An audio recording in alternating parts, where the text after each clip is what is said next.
tonight. And a steal. Miller retreats to the three-point line. Weber imploring the crowd. Jimmy Smith hitting the three. Big-time plays here by Steve Smith. Welcome to Open Court on NBA TV. This edition, Pressurized Tales of the NBA. I'm Ernie Johnson. Our blue ribbon panel of NBA analysts includes the big Aristotle, turned Shactus, turned big Shamrock, Shaquille O'Neal.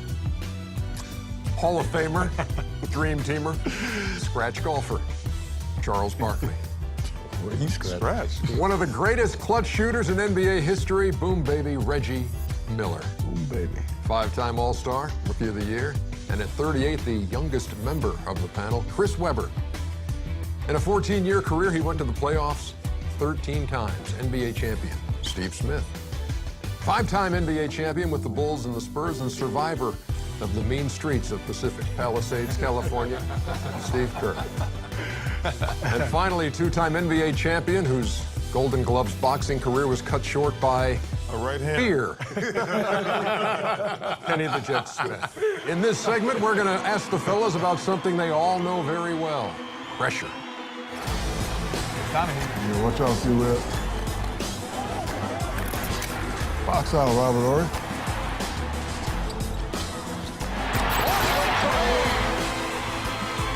Smith makes his move. Leans in. That's good.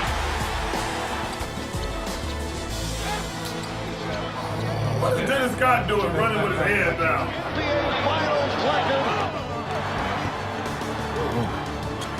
Be ready. Be ready. And a shot. And he hits it. It's a three-pointer. Unswinger. Reggie Miller. The best shooter ever played a game ever in history. Bryant to shot. That right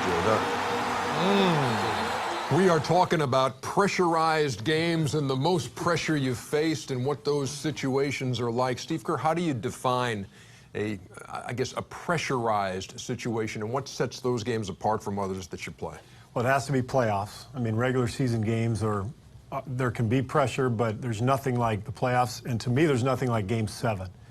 And, you know, I played in a couple of Game 7s, one against the Pacers in the 98 Eastern Conference Finals. Thanks for bringing that up. I thought I would bring it up right away just to get us into the show, Reg. But no, that was the most pressure I've ever felt, that game, because it was the end of the Bulls' run. We knew this was it. The series was unreal. The home team won every game. Reggie's, making game shots in Indianapolis. I mean, it was an unbelievable series. And that Game 7, you guys took a 13-point lead early, and that arena was quiet. We could feel it. We could feel the end of the dynasty right there. You win the game 88-83. What do you remember about that? Well, I know being up 6 with about 5 or 6 minutes left. There's a jump ball on the Bulls' side of the court. It's between Rick Smits and Scottie Pippen. So we're assuming if we can get the tip, possibly go down and score, go up by 8. Not that you're going to win the game, but that gives you a little bit of breathing room against a Michael Jordan and Scottie Pippen. Well, Scottie Pippen wins the tip. Steve's in the game. The ball goes straight to him. He knocks down a 3, cuts it to 3, and it almost was like we excelled. We knew then that it was over. But if we could have gone up by 8, not to say that we would have won, but it would have been a little bit of cushion and breathing room. How do you describe, is there one game that does stand out that says, yeah, that is the most pressure I ever felt? Or do all of those games kind of feel like, yeah, they were all pressure games and you can't differentiate between the degree of pressure, Kenny? For me, once the game starts, it's a pressure release.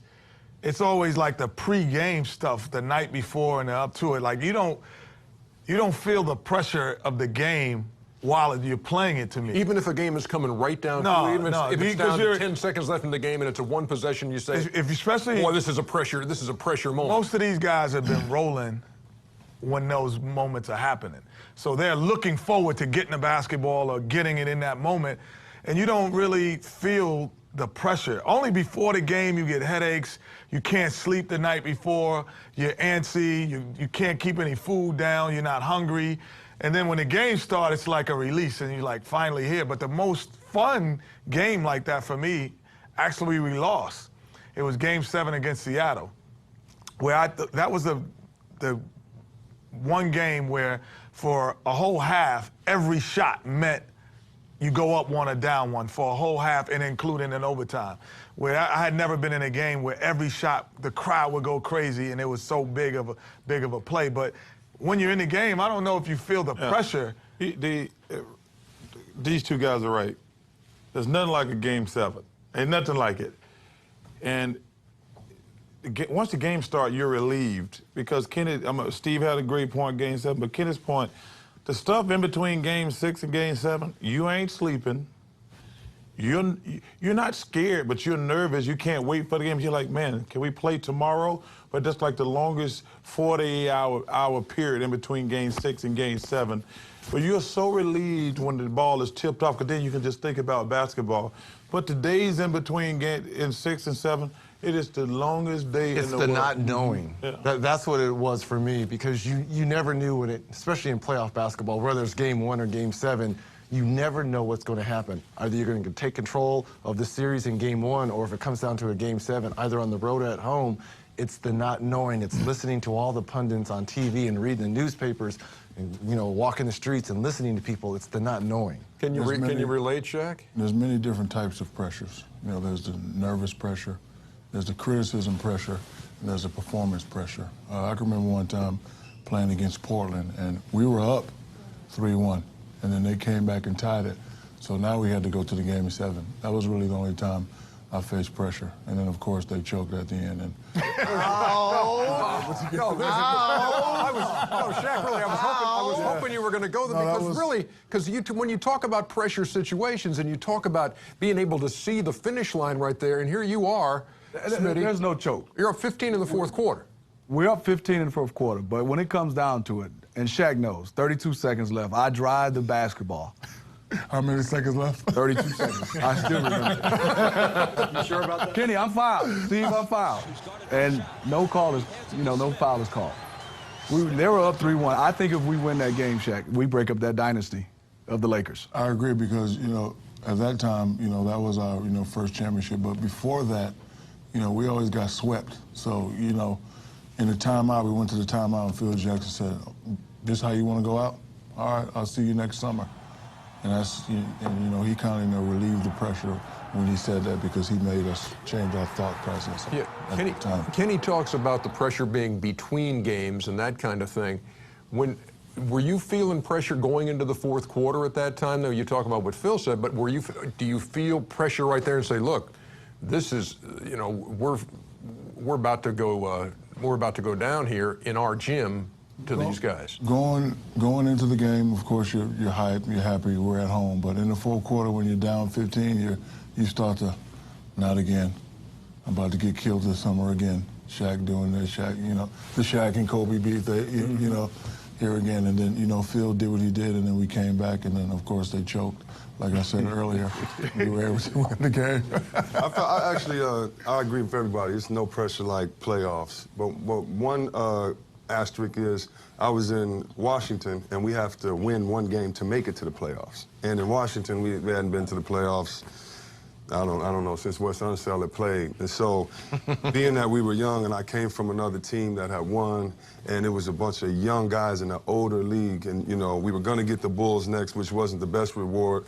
But I remember, the whole, it seemed like all of D.C. wanting us to win that game, wanting to come out. And that was our first time to the playoffs, but that was a great game to get us into the playoffs, and we had to win. And usually, the pressure, I would feel it more in between games, like you said, when I think about the repercussions. So I think, man, I'm going home. Or while in Detroit, I lost in the Game 7 to LeBron, and I'm thinking, this may be my last time playing. I knew every time my team lost, I said, boy, it's going to be a long week or two around here, because the one negative thing about sports, the star always gets blamed. Nobody ever said, Dan Marlin never won a championship. They never say that. Charles Barkley never won a championship. I say, I was having some other guys on my team. And you listen. They throw him under the bus. No. I'm just saying. Great teammate. No. I'm just saying. But Shaq phrased it correctly. It's a different type of pressure on everybody. I knew every time my team lost, it was going to be like, Charles didn't win a championship. They never say the other guys on the team, but that's just. But you know what? That comes. I know that comes with it. You know what? I wanted that. I wanted. Oh no, we all want it, but trust me, it does suck when it. But you get the accolades as well, and I think the one thing that you always know is when you're battling that your team is with you. But I do remember a story when your team is not with you and they actually sometimes could put pressure on. Chucky Brown was at the free throw line. We're playing Phoenix, and we come back, and he has to make 2 free throws to kind of seal the game. And Clyde Drexler comes up to Chucky Brown, and he comes to the free throw line. You know, if you miss these, we lose the series, right? Wow. This is a true story. I know you're going to make these. So Chucky's at the free throw line, and I saw him, and I don't think he just said what he just said. So I went back, I said, Chuck, you got these, baby, don't worry about it. And this is like 7 years later, Chucky called me, he said, remember that time? He said, because I came back up. He said he didn't feel pressure until his teammate put the pressure on him. And did he hit the 2? He hit the 2 free throws, knocked him down. Do you choked again? Since Game 7s, since Game 7s are the epitome, and there's nothing quite like the pressure of a Game 7. Until you've gotten to one of those, when you do get there, does it reveal something about yourself or about teammates that you didn't know before when you get to that? Ernie, that level? we call it hot potato. Sometimes that ball is hot. Some guys, they don't want to be the GOAT, so. They'll make shots all year long, but then when you get in a big game, when somebody passes the ball, it's gone before there's the ball. We call it hot potato because some guys don't have that, like, you know what? I don't care about missing shots. I never worried about missing shots. I'm like Reggie. I wanted to be in a Game 7 because I always felt like it gave me a chance to be a hero. I always felt like that. I said, yeah, I never worried. I said, after the game, I said, oh, I'm going to get killed. But before Game 7 and during Game 7, I said, I got a chance to be the hero here. Yeah, I think it reveals teammates and players, and it shows too if you've been faking all year. Like the rah-rah guys, the practice guys. Let's run an extra. Let's do this. Okay, let's go to the game. Let's see how you're acting now, and it reveals itself to everybody who you are. Well, I'll tell you what. You know what it also reveals? Coaches. That's true. Because in huddles, a lot of times. You see that hand? You ever see that hand? I saw that. You see it right down here. I played with a coach. We call him a dribbler. Because every time he wrote a guy a number down, like 1, 2, 3, 4, 5, everybody was dribbling. We're like, Coach, we don't even know who got the ball. He was shaking so hard. Or they get in that timeout and say nothing. And the whole time. We don't even have to play yet. It's Open Court on NBA TV, and it continues right after this. But I asked Steve one time, I said, yo, man, you cannot not get technicals, man. Like, we were at Chapel Hill playing and something. I'm like, what? You cannot. He's like, yo, Kenny, if I don't say nothing, my head will explode. I said, well, we don't want your head to explode.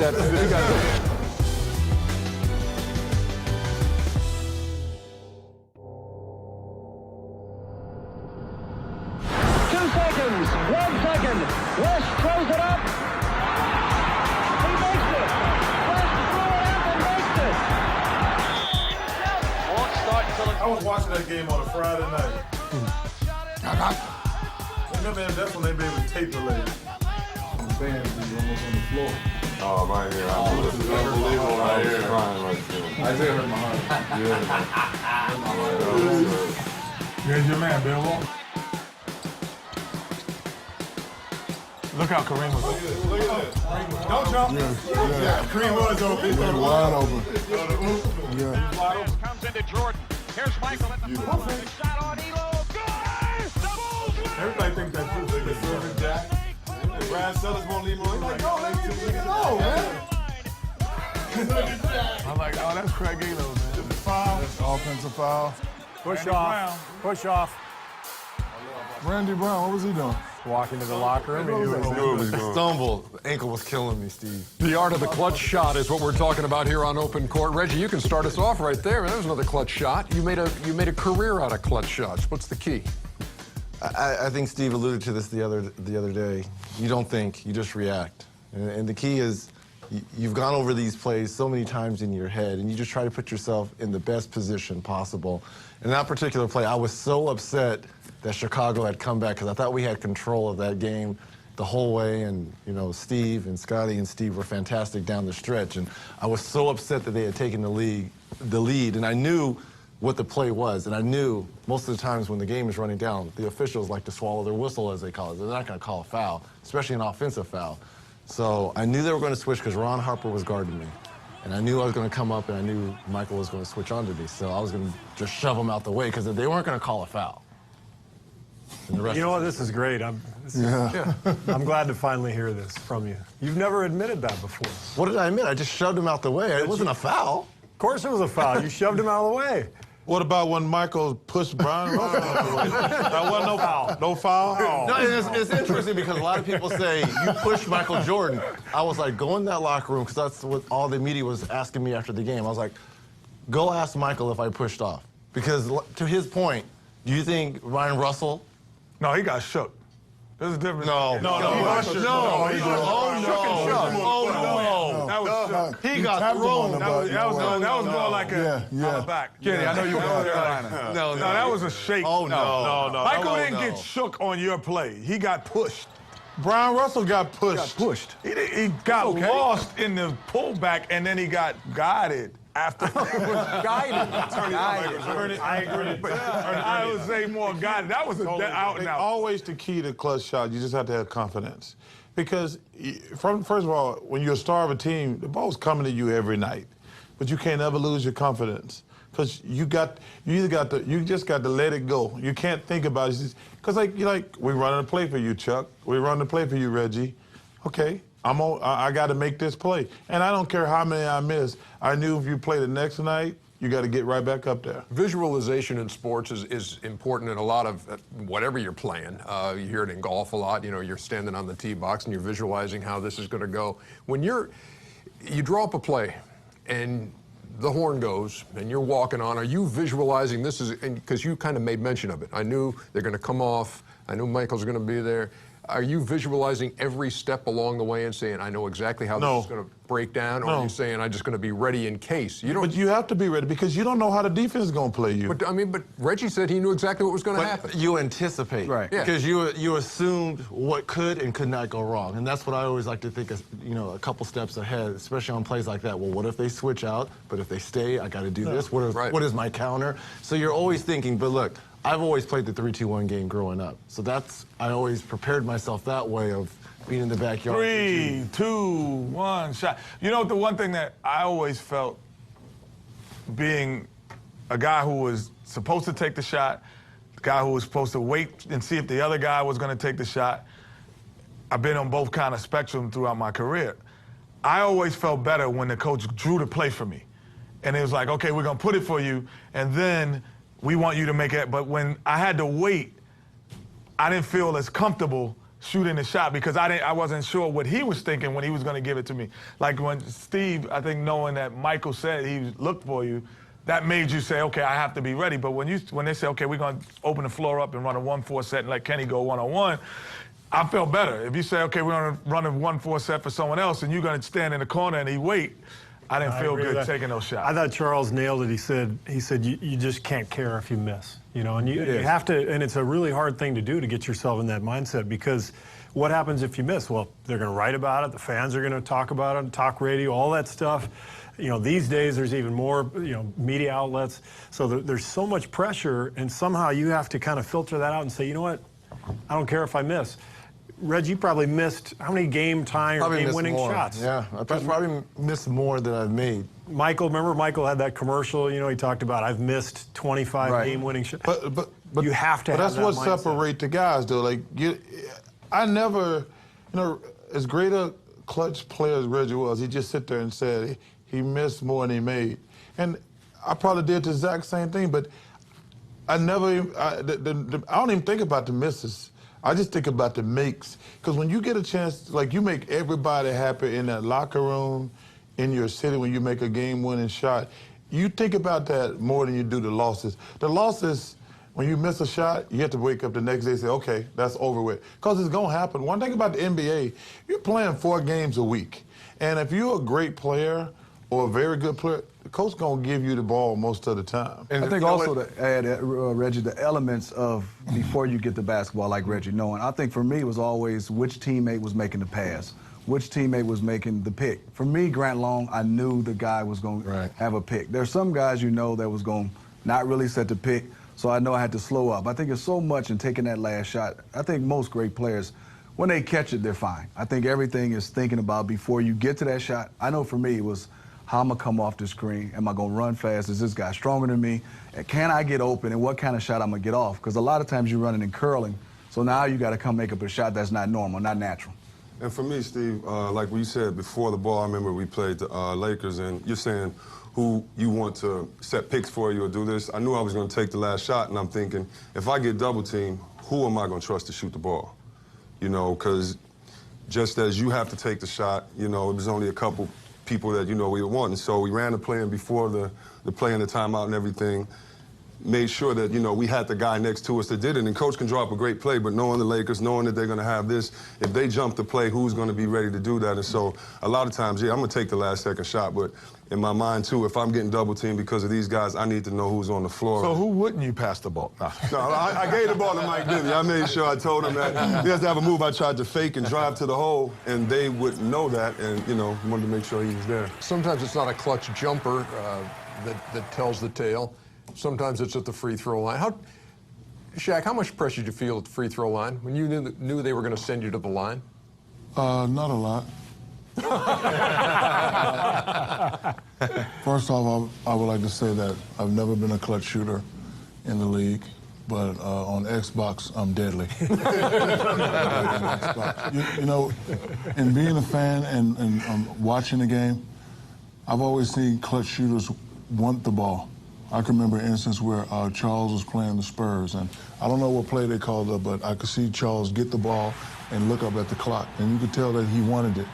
And he wanted it, and he knew he was going to win the game. So he took a couple dribbles, he stepped back, and he shot the jumper on David Robinson. And you could look in his eyes that he knew the shot was going to go, and he wanted it. So most clutch shooters that I've seen, Reggie, Steve, all the guys on this panel, except myself, they wanted the ball. You know what? Well, I think, I'm sorry to cut him off because there's a difference. There's Why'd you do it then? Plays. No, there's You hate to cut him off, but why'd you do it? Clutch plays and not just clutch shots. Right, because knowing when guys are taking a shot to get the tap dunk, to get the alley-oop dunk, things that you've done, those are clutch moments that you say, I'm going to be involved in. So it's all the same mindset. I'm going to be involved in this moment. You know, and here's the thing, too, and I want to close with this with you, Charles. Pat Riley, I remember he told me once, he said, in basketball, in playoff basketball, there are two things. There's winning and there's misery. And you hit the shot over David Robinson. John Stockton hit the shot over you. Yeah. And so you were right there on both ends of that thing. How do you describe the difference in the emotions of having a guy do it to you and you putting your team over the top? It's a great feeling for everybody when you hit it. You know, we talked a little bit about Game 7. The one thing that people don't realize, like, when you lose at the end of the season, it's such a finality, such a like, wow, our season's over. Every season that you don't win a championship is depressing. And the deeper you go in the playoffs, hurts more. It hurts more. Hurts more. I mean, it hurts more. But did you ever like go to sleep and wake up hoping that it was a dream that you lost? I still think that to this day. There's so many games I think about. You know, Game 7 versus the Knicks in '94. Game 7 against I used to go to sleep in thinking. '95. Don't even try that. You think about those things because it's the chances you get. No way. But it was Game 7. You think about those things. Right. Woulda, coulda, shoulda. Right. If I woulda. That night, I used to go to sleep. I said, maybe if I go to sleep and I wake up, it might not really happen yet. You wake up and be like, no practice. But see, I think the hardest thing after those games is trying to get to sleep. Yeah. Because you sit there, man, and you can't watch TV because everybody's talking about the game is over. And everyone's talking about you. Yeah. Yes. They're talking about you. Tougher to sleep before that big game or after that big game if you lose it? For me, before. All right, always. All right. Much more to come. It's Open Court. It's NBA TV. And I tell people, I said, Reggie Miller's the best shooter I ever seen. Because when me and Reggie played on the Dream Team together, when Reggie got locked out the hotel. So I gotta tell y'all, I gotta tell you this story.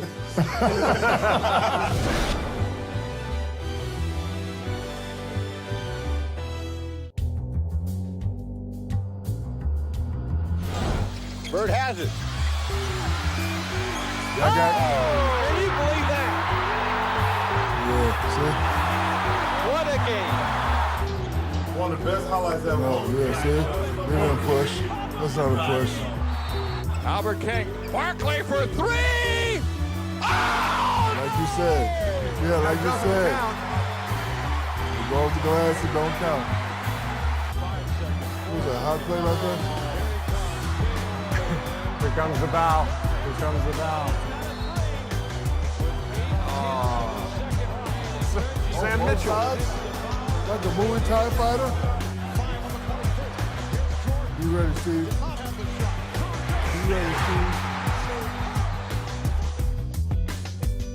So if it comes right down to it, who do you want taking the last shot? If you can just draw it up right now and you say, okay, I got one guy who can take the last shot for my team, that guy is going to be... It's between Craig Elo and Michael Jordan. I'm gonna go with MJ, I think.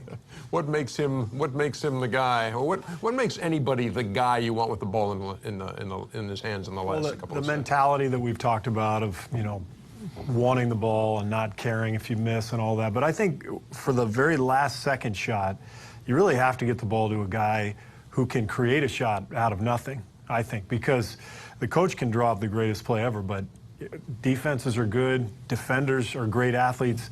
A lot of times that shot isn't there, and that's why if you have a guy like Michael who can create space, or Bird who can give you that little shove and then shoot from behind his ear, and I mean those guys are the ones who can do it under duress, and that's the key. Sometimes it's not the guy, the Michael Jordan that gets to take that shot. Sometimes it's a guy who, like Derek Fisher, when they're in San Antonio, Derek Fisher hits that shot, Shaq. Take me back to that night. Well, before the play, Tim Duncan hit an incredible shot because I fouled him. I was in his face, I pushed him, and he threw it off the glass and it went in. So Phil had drilled the play for Kobe because, Kobe is, phenomenal when it comes to, last second shots. But like you said, the defense knew Kobe was getting the ball, so they doubled off Fish. We threw it to Fish, .04. He threw it up and it went in. And before the ref could say something, I grabbed everybody. I was like, let's go, let's go. But I would have to go with Jerry West, Mr. Clutch, because he was a great shooter. He always wanted that pressure. And from all the highlights I've seen, he's hit more than he's missed. I'm a little biased, but I'm gonna go with Reggie Miller for the simple reason. Think about this. You go back and look at my era. Michael was the greatest player, everybody knows that. But I think it's fair to say, we look at all these highlights, I think there's more Reggie Miller highlights than any other player. I mean, clearly there's been plenty of great players, don't get me wrong. But if you go back and look like when you've seen highlights, the guys made incredible shots down the stretch. And you're like, wow. Reggie Miller is at the top of most lists. I mean, going back, that years when they were playing the Knicks every year, scoring 24 points in a quarter, 8 points in a couple seconds, you're like, come on, man, you're kidding me. I mean, those are some of the greatest highlights. So, and I tell people, I said, Reggie Miller's the best shooter I've ever seen. Because when me and Reggie played on the Dream Team together, when Reggie got locked out the hotel. So I gotta tell y'all, I gotta tell you this story. Charles kind of fits seamlessly right now. This is a great story. So they were giving us a hard time about staying at the Dream Team. They're not even part of the Olympic movement. They're staying at a 4-star hotel. Reggie pipes up in the news conference, trust me, it's not a 4-star hotel. So we go play a game that night. We get back to the room. The hotel has glued his door. He can't get in his room. It was hilarious. Somebody at the hotel that got pissed, they had filled his keyhole up with glue. He couldn't get his room for like 3 hours. It was great. Where'd you sleep that night, Reg? So if he's going to pick you as the guy to take the last second shot, and even today, when you see guys, when you see end of game scenarios picked apart, maybe it's a LeBron James, and LeBron will take the shot, or LeBron will dish to somebody. Say, oh, well, hockey, if you're the star, you've got to take that last shot. How many times do you think you passed up the last shot because somebody was open?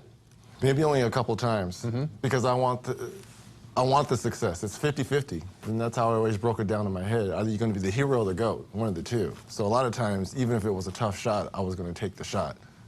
So you feel it's your obligation as I really do, as the guy on that team, as the captain, as the leader, as the guy that's walking through the brick wall first. Yeah, I think it's your obligation to take the shot. What's crazy in my era, I've got a chance to play Michael, who knocked down the shots. All the guys we're talking about, then Kobe, and then Reggie. These are all the two guards. So those are the three guys that I would pick, because these are all the three guys that I got a chance to play with, that I knew wanted it and had a history of making these shots. And it's just unbelievable at that position how many guys would get the basketball, the two-guard position, want the basketball, and also could get a shot off. And all different type of styles. Obviously, Reggie didn't handle enough, handle like a Kobe and Michael, but his movement without the basketball, those three guys, I put those three guys, right 1, 2, and 3 of getting that last shot. Guys I play with, I would have to put 2 in. I trust you more from your practice effort, too. So if you're a guy that can shoot and you work, and I know your work ethic and you want it, and Chris Mullin was the first guy that ever took me to an NBA workout, and I didn't understand it. He shot in the morning, he worked out, and then we practiced, and then he shot, and then we got in the hot tub, and that guy, he practiced enough where I would give him the ball blindly. And then, Mike, those two guys, and playing with them, I played with a lot of great shooters, but I got to practice with them, and we would play 3-2-1 games, and we would do, we had a connection, and I trusted their work ethic. Just like you say, Reggie, you always hear, I think you said it last year when we were talking about, all the great shooters, and you were like, listen, to be a great shooter, you have to practice. You have to shoot. And so those guys I've seen shoot 1,000 shots definitely would get them the ball first. I would put Reggie out there, and, I think Michael kind of goes in a different class, even when you talk these kind of talks, like who would be the guy, because we know that he's pretty much the greatest of our time. But there's a bunch of guys that would fit in that category that they don't get talked about all the time. Nick Van Exel was one of those guys who took big shots down the stretch and was consistently, when he was from Dallas to the Lakers, always would take big shots. Vernon Maxwell was another guy. Big shot Bob. Don't say his name. Big shot Bob. I thought about it. I was not going to say his name. Guys, I was not going to do it. Chauncey Billups, guys like that who may not be the guy who you figure that could create their own shot, but somehow, some way, when the game's on the line, the ball would end up in their hands, and that's not an accident. Yeah, it's amazing, isn't it, sometimes, Shaq, or do you find it that way when you say, how does the ball always wind up right there, whether it's the Vlade tap out to big shot Bob, and it's always in his hands, always with the horn going off. It's amazing. Rebound O'Neal, coming up short. Ori for the win. If it wasn't for Big Shot Bob, I probably would only have 2. He had some incredible shots. Another guy you forgot to put on that list, Glenn Rice. Glenn Rice? Yeah. Glenn Rice. So, but the main thing is you have to want the ball, and you just have to let it go. I mean, I've never been a shooter, but like I said earlier on Xbox, I'm an animal. We probably didn't mention Larry Bird enough either. I know his name was brought up a couple times, but I mean, in his prime, and we saw one of the highlights against the Hawks. I mean, that guy was ridiculous at the end of games. You know what? I thought we were talking about guys we played with. Of course, it's Jordan Bird and this guy. Yeah. I just had to make sure I got that straight. I was on. But I'm telling you what, you're talking about current players in today's game. I like Carmelo Anthony with his hands on the ball. I like Dwayne Wade. I think he's an unbelievable finisher in today's game. Can you be a good clutch shooter without being a good free throw shooter? Meaning, like, does that guy think at the end, 3, 2, 1, because you could hit a guy with a pump fake and just say, okay, I'm going to line and get 3 free throws. So that defender had to check you they couldn't go for your pump fakes. Well, how bad are they? A 60, 70% free throw shooter? I don't think you can, Tris. Yeah, I think because you can't be fearful to go to the line and making those moves, because a lot of those times the move isn't the shot and it is the foul, and you have to go through, and it never gets to be a clutch shot. And you have to go down and knock down those free throws. But of course, the easiest way to remedy all that is just to be awesome on the Xbox. We will come back. We'll have much more on Open Court on NBA TV. You said something funny to me, and it's before the game, and we at the circle, and I laugh, and I'm like, hold on. Yeah. Hold on, ain't nothing funny right now. And I was like, ding, ding, ding, got him. Rolled him in.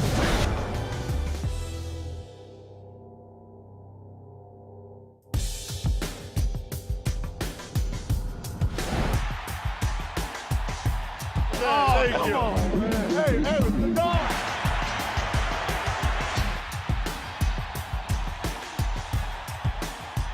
We're talking about friends and enemies in this segment of Open Court. How did you draw the line between being friends? How much hanging out do you do when you're going up against each other? How much of that do you show on the floor before a game? The fraternization, all that stuff. It's talked about in a lot of sports. A lot of fans maybe not want to see somebody hugging here or doing all this and buddying up.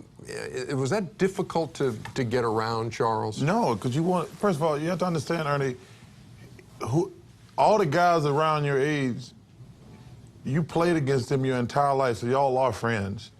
I mean, you know, me and Michael, Karl Malone, all those guys from college to every year in the pro, like you see guys all the time, but when you play against each other, you want to kick each other butt so you can have bragging rights. I mean, listen, we gonna be friends. I think when I didn't really know anybody else on another team, like really know them. I think now guys really know each other. So I didn't know players until I retired. And I was like, oh man, Alonzo Mourning's a real nice dude. Like I didn't really know him. And that fraternization that you see now in today's game is a little bit more. Charles, because he's mentioning guys he played in the Dream Team with. But before he was teammates with these guys, I can't imagine that he knew them. Well, listen, we became friends on the Dream Team. The only time we before that, the only time we spent time together was at the All-Star game. Exactly. Yeah, that's like, but you know, when you get to know those guys, like I made the All-Star team 11 years in a row, so I saw Michael, Scotty, Karl. But before then, it wasn't a hug fest. Oh no, but we didn't hug before the game either. Like I shook their hand. Like I ain't nice to my mama before the game. That's just the way I am. You know, I don't want to be friends. Like I'd shake all you guys' hands before the game and we do the little obligatory, but I don't talk to you or anything like that. Now, if I go to the All-Star game or we played on the Dream Team together, I might give you a little bit of love, but we ain't fraternizing. I hate that stuff I see today. It was so bad that I get to see players now. KG, I never wanted to be cool with them because I love this game. So it was nothing for me and him to talk about. I'm playing against him in the West Coast, and I got to mess with him and Tim Duncan and all these guys. So for me, if I didn't play with you, I didn't want a relationship with you because I'm in Sac struggling. Like, you're not going to do nothing for me but maybe beat us or something like that. So for me, I never really wanted to get to know. Now, if I had a rookie like Rasheed Wallace and Ben Wallace with my rookies, you know, I love them, but if you were my rookie, it was never a day you could beat me. Do you know what I mean? And I never wanted to be in that position to someone else. Like, if I knew enough about you, oh man, this cat right here, he ain't doing nothing but watching movies. Like, if I knew too much about you, I had no respect. And if I didn't have respect for you, I could own you, and I didn't want anybody to have that on me. So are these friendships, or are they respect friendships? Look, I got respect for everyone here, and I love everyone here, obviously, because we're part of the Turner family.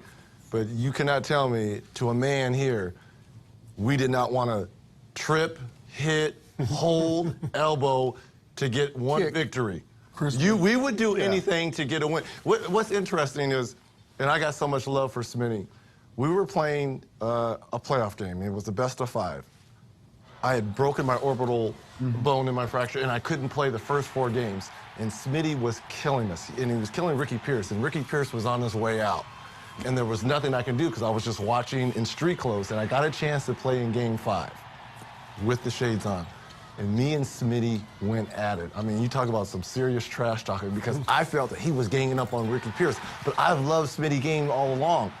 It didn't hinder our friendship, right. But I was going to let him know that he wasn't going to do that to one of my teammates. But after the game, it was all love. We pounded out, and that was it. But that just shows you in the middle of competition, we're going to do whatever it takes to win. I think back in our day, you know, two guards, unless we grew up together, wasn't friends. No. I don't think you were friends with point guards. I don't think you were friends with. No. I was more like friends if somebody with Shaq. if somebody called me and said, "Hey, I'm in your neighborhood," I'd be like, "Hey, have fun." Yes,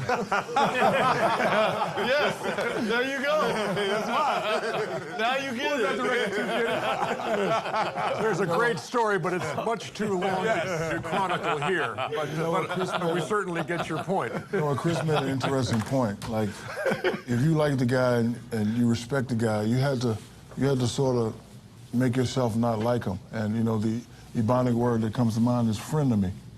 Like I love, you know, C-Webb's game. You know, I was actually jealous of his game, a guy that could step up, face up, was allowed to dribble and do all that stuff. But when we played Sacramento, I hated him.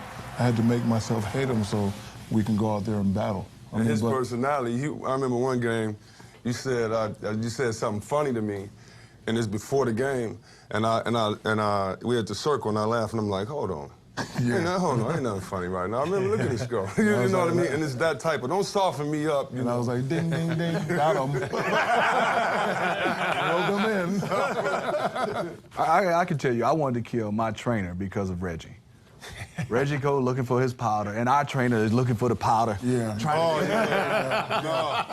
I slapped the trainer's hand. Why are you trying to help him? Yeah. So, you know, It's an interesting dynamic when you're an NBA player. If you move around a lot, and I played on 6 different teams, and I know Reg, you only played for 1, and Chuck maybe a couple, 2 or 3, but when you get traded, all of a sudden you're playing with a guy who you hated the year before. Maybe you played in a playoff series, and just because of the competitiveness that these guys talked about, you butted heads, and you think, man, I don't like that guy.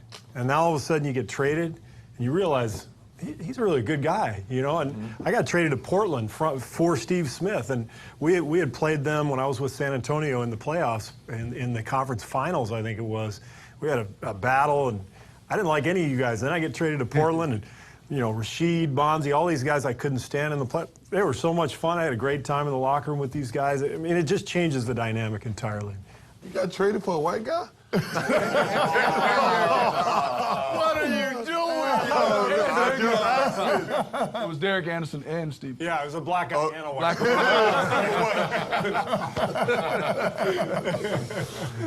Go ahead.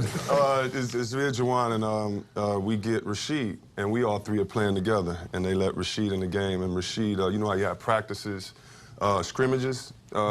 He was getting technicals in our scrimmages. He got kicked out of our practice because he was going at the refs. So we give Rasheed a big talk, you know, for the game. You know, hey, man, you know, you're going to have a good image. You're going to play hard. He's like, yeah, I'm listening. He's like, I've really been wanting. I'm going to make Coach Smith. Everybody proud. They're going to watch it. First game, first play, he cussed the ref out, got a technical. And, you know, that's just the way it is, though. That's Chris Webber, once upon a time traded for Tom Gugliotta. We'll be back with more.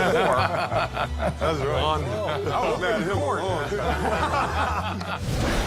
I can give you the theme music if you like. Give me some drums, Reggie. Dun, dun, dun, dun.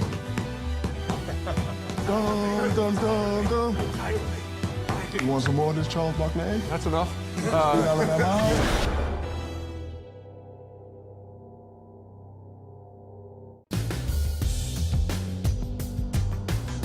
Have we all on this panel won state championships in high school?